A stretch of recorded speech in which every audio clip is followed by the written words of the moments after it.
In a sector where women make up the majority of the workforce, why are women still underrepresented in the seats of power in medical groups? That's the question we're digging into today. Because while it's no secret that healthcare has long depended on the contributions of women, as physicians, nurses, administrators, and operational leaders, the top roles still tend to skew male. And when you take a close look at medical groups, especially larger ones, the imbalance becomes even clearer. But this isn't just a fairness issue, this is a strategic issue. Promoting more women into leadership roles is one of the smartest things a medical group can do. It strengthens decision-making, improves communication, builds healthier teams, and creates a culture of resilience. Today, we'll explore why. Welcome to Medical Money Matters, the podcast where you can find experts, answers, and resources so that you can achieve mastery over the financial and business aspects of your practice. Hello, everyone. I'm your host, Jill Arena. I began my career in accounting and finance, and I have more than 30 years of experience running medical groups. I own and operate a national healthcare consulting and revenue cycle company, and I am the author of Physician Heal Thy Financial Self. In 2020, I co-founded the Physician Leadership Project, and in 2025, I released Physician's Edge, the first of its kind CME-accredited online business education for physicians. My passion is to increase financial and business literacy for physicians. Episode 159, The Gender Gap in Medical Group Leadership and How to Fix It. In a sector where women make up the majority of the workforce, why are women still underrepresented in the seats of power in medical groups? That's the question we're digging into today. Because while it's no secret that healthcare has long depended on the contributions of women, as physicians, nurses, administrators, and operational leaders, the top roles still tend to skew male. And when you take a close look at medical groups, especially larger ones, the imbalance becomes even clearer. But this isn't just a fairness issue, this is a strategic issue. Promoting more women into leadership roles is one of the smartest things a medical group can do. It strengthens decision-making, improves communication, builds healthier teams, and creates a culture of resilience. Today, we'll explore why. We're going to cover a lot of ground: the traditional gender imbalance, the advantages of gender-diverse leadership, how men and women often lead differently, how those styles complement each other, why compensation and negotiation matter, and how remote work might help level the playing field. We'll also touch on what the future could look like if medical groups commit to equity, not just in theory, but in practice. Let's start with the numbers. According to a JAMA Network Open study published in 2021, only about 15% of healthcare system CEOs were women. That's despite the fact that women make up roughly 76% of the healthcare workforce. And the imbalance doesn't stop at the CEO level. Women are also underrepresented as chief medical officers, COOs, CFOs, and medical directors, especially in larger multi-site medical groups. Now, some of that is legacy. Medicine, like many fields, has a long history of male-dominated leadership. But some of it is structural. Women are less likely to be mentored or sponsored into leadership roles. They're also more likely to be tasked with the invisible work that doesn't lead to promotions. And they're more likely to carry a disproportionate share of responsibilities at home, which can influence career trajectories in subtle but significant ways. But here's what's exciting. Groups that prioritize promoting women into leadership consistently outperform those that don't. There's growing evidence from both healthcare and the business world at large that gender-diverse leadership teams are stronger. They communicate more effectively. They are better at engaging employees. They tend to take more balanced approaches to risk. And they create cultures that attract and retain talent. When women are in leadership positions, teams often report feeling more heard, more supported, and more motivated. And in a medical group setting where burnout is real and competition is fierce, that's not a small thing. That's a strategic edge. And when men and women lead together, when you have true gender balance at the leadership table, you get the best of both worlds. You get vision, execution, empathy, and accountability. You get bold ideas and grounded realism. You get teams that can both move fast and think long-term. That's not theory. That's what the data shows. Harvard Business Review, for example, published a study noting that women in leadership were rated more highly than their male counterparts on 17 out of 19 leadership competencies. These included areas like communication, collaboration, and taking initiative.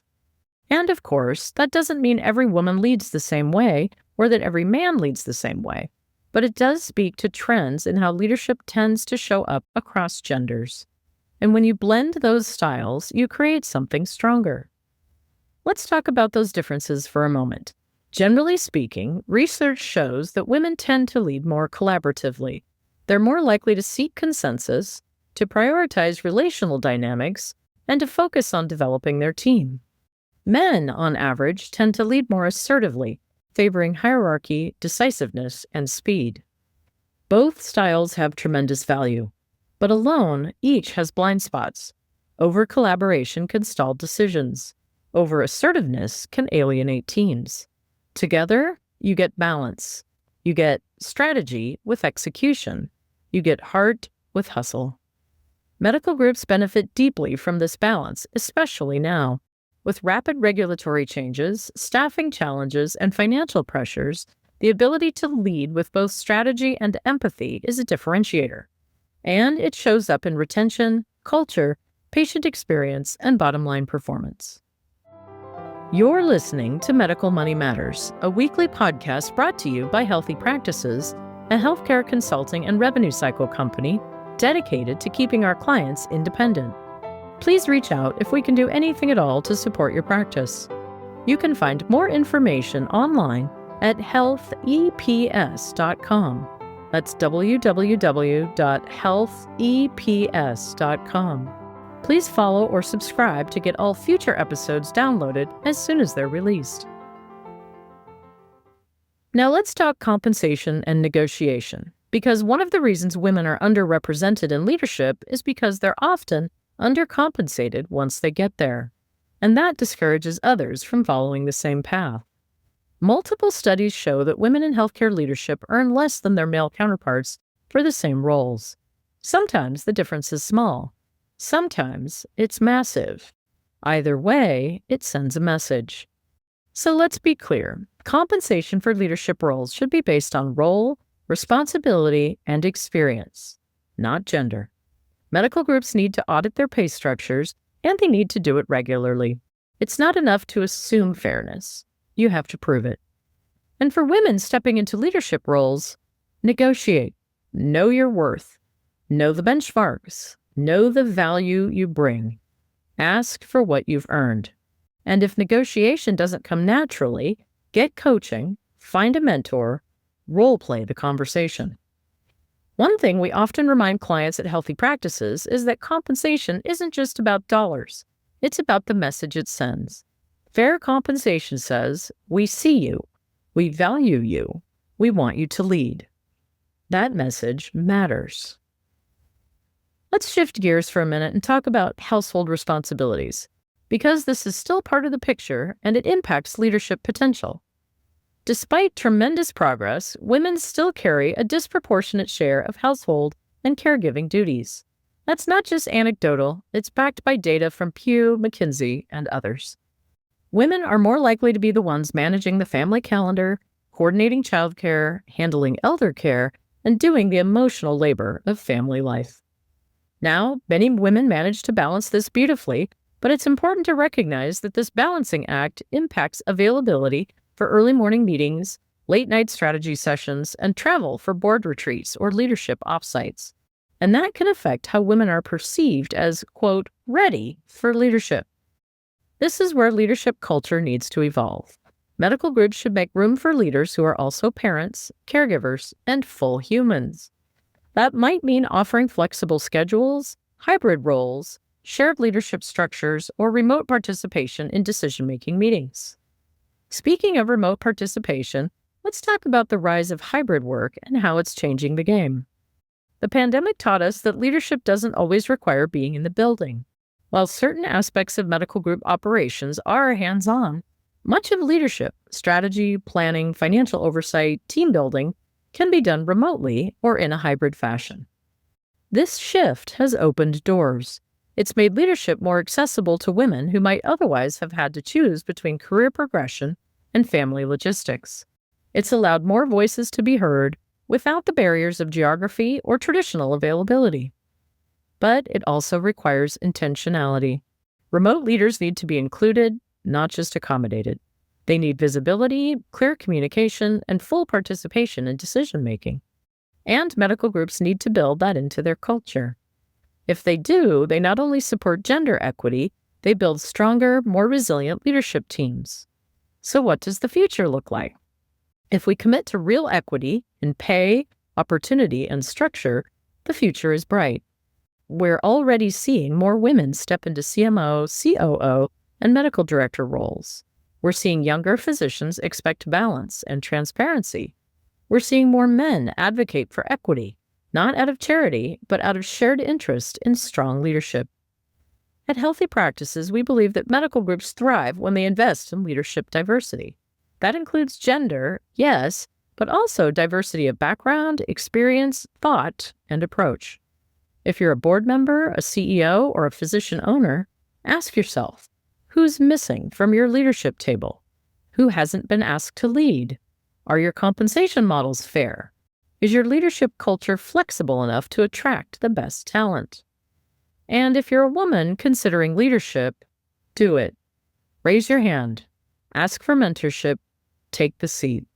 The field is changing, and we need your voice.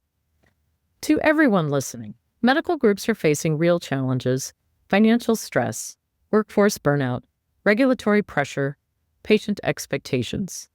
The path forward isn't just about working harder, it's about leading smarter. And that means building leadership teams that are diverse, collaborative, and well-supported. We're here for it, and we're here for you. If your group is looking to improve leadership development, succession planning, or compensation fairness, we'd be happy to talk. Our introductory meetings are always no cost. We'll help you get clear on where your opportunities are and what your next steps could be, whether you work with us or not.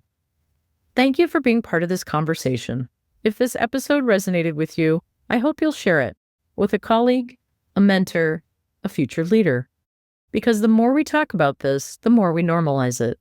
And the more we normalize it, the faster we move toward real equity. Until next time.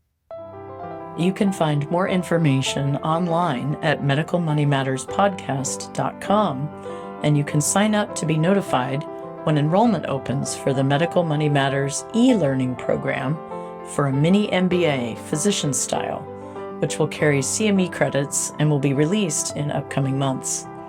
In that, we'll do an even deeper dive so you can understand dynamic budgeting strategies, cash flow forecasting, and other more esoteric financial concepts. We've included those links in the show notes. As I like to close out these podcasts, congratulations on taking the next step in your professional development and for making the commitment to learn about the financial and business aspects of your practice. I look forward to being on this journey with you and send you my heartfelt gratitude for all that you do for your patients all day, every day.